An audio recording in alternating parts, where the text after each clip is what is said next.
Irish third-level students pay the second highest fees in Europe.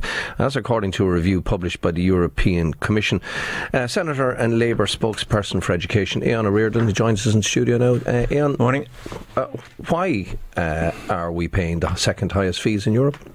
I don't know, but I think we should do something about it. I think we need to have a vision for free education which goes from primary to secondary to third level. Currently, the student fee is around €3,000. It's a registration fee. It would have gone up from about £120, which I would have paid in 1997.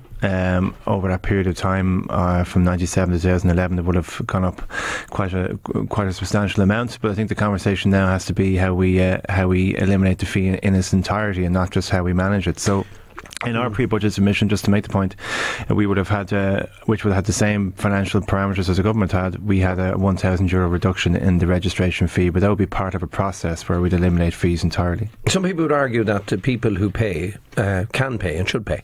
Well, you could say that about primary school. You could say that about secondary school. At primary school, it costs about €10,000 a year to send a child to primary school. It costs about €12,000 a year to send a child to secondary school. Nobody would ever suggest that a parent should pay that, or that somebody, when they leave primary or secondary school in their adult years, should pay that back.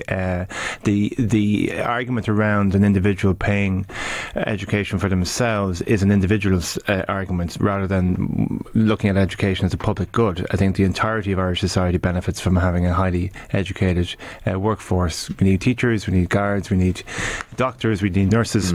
And so all of us benefit from people who have a third level education, not just those themselves. So what we would suggest is that the government needs to look strongly at this issue, and also to do something about it, because when listening to the Minister and also the Minister of State for Higher Education, they seem to be saying that the Education Committee, the Oireachtas, are the ones who have to come up with the answers, not themselves as educational leaders. And I don't really think that's good enough. So we would be worried also about their intention to bring in a student loan scheme, which we're very much against. Okay.